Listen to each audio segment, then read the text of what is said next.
Hey guys, it's Matt with Silderman Solutions, and this is your Marketing Minute. So today I'm going to drop a pretty big knowledge bomb on you. Are you ready?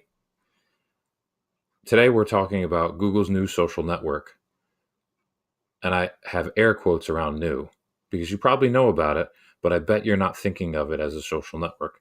That's right. Today we're talking about your Google My Business page. And if you're a local business, you need to have one. If you have one, you need to start thinking of it as a social network. Maybe like a Yelp competitor.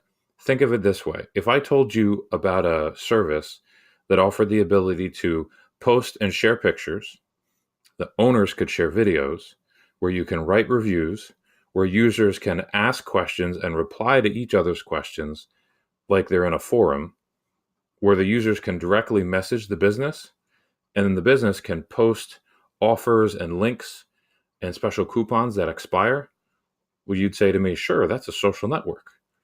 So Google has been slowly adding these in over the last couple of years. And so it's time to start thinking of your Google My Business page as a social network. It's time to update your social strategy.